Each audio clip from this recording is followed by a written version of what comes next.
With a population of over 600,000 and rising, Bristol is fast becoming one of the most desirable places to live in the UK. Its excellent transport links and geographical location crown it the unofficial capital of the South West.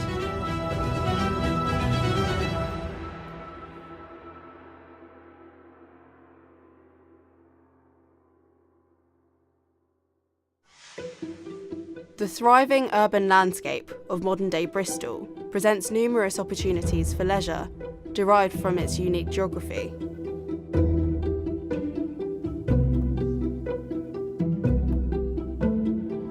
Bristol was settled sometime around 1000 AD. The settlement of Bristol arose from fear. Nestled upstream the Avon River, the site offered protection from the fear of Viking attacks from the east and north of the country and pirate attacks on the Bristol Channel. But this is only half of the story. While people worried about invasion from the east and north, numerous opportunities arose to the west, where trade links could be safely formed. Strong tides pushed ships along at speed, and the site offered a low bridging point across the river.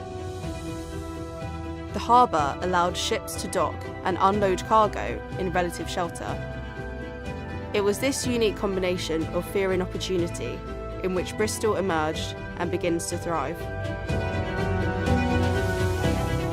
Just 120 years after its foundation, Bristol was described as almost the richest city in England. This wealth was fueled by trade with Ireland and the exchange of fine wines from Bordeaux. Even from this early period, some people in Bristol traded slaves, though most of them at that time were Irish. There was competition from Exeter and Southampton, but Bristol stood out as the Great Western Port of Britain. Bristol's position in the Atlantic slave trade of the 17th to 19th century is an odd one because it's often the port which most people associate with slaving, and it's certainly the first English city fully to acknowledge its slaving past and build that recognition into its heritage. But trading in captured and merchantised Africans was something in which an awful lot of ports engaged, even small ports like Barnstable and Lancaster.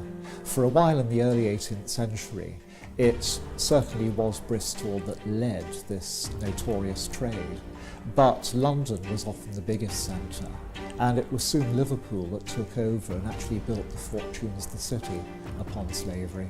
So Bristol does need to own up to its past in this regard and recognise it. But it was one of many centres, and it mainly stands out as the one that first recognised that there was an issue to be faced, and it was part of heritage. From the 14th century, cloth exports became extremely important. Leather and ceramics were in high demand and shipped abroad. Bristol's fishing expansion to Iceland in the 15th century provided it with huge quantities of cod that were salted into stockfish and exported far and wide. With the knowledge of the New World, expansion was in the minds of Bristol merchants and adventurers. In the following century, a group of wealthy merchants joined forces into a collective. These merchant venturers monopolised trade and controlled the harbour. The goods exchanged at this time were considered luxurious in this era and were sold at quite a high markup. A few individuals were able to make a considerable amount of wealth in quite a short period of time. As the 1600s rolled in and colonial expansion took hold, the opportunities in the New World came into greater focus once more. Bristol settled lands in Newfoundland in an attempt to control the rich fishing waters. The Mayor of Bristol, John Guy, was one of the key figures to support these schemes. Bristol's location marked it as a key port of communication with the English Caribbean. Jamaica was captured from the Spanish by the middle of the century and became a major British centre. Sugar production then became a major aspect of the economy, while infrastructure demands called for building materials to be shipped across the Atlantic for new building programmes on the growing island settlements. I'm here in Avonmouth, which is Bristol's modern maritime port at the mouth of the River Avon, where it meets with the Severn Estuary. As exports and vessels got bigger, the depth of the river in Bristol could no longer support the trade. Avonmouth then became the perfect location for large ships and warehouses. Bristol's trade was not lost, it was relocated.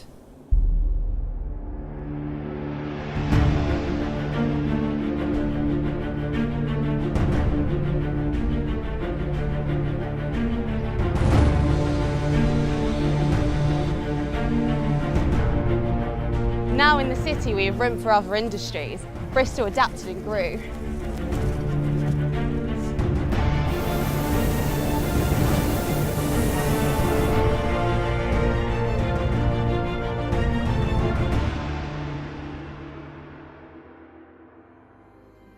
The waterways are still functional, but are now recreational rather than solely for business. Some people now even live on the waterways. Bristol's waters are now a holiday spot and a home.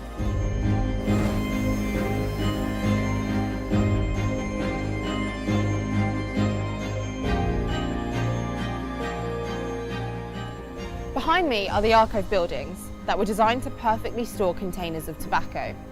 These buildings now contain the paper and vellum history of Bristol's growth and evolution. Still storage, but of a city's history of commerce, society and globalisation.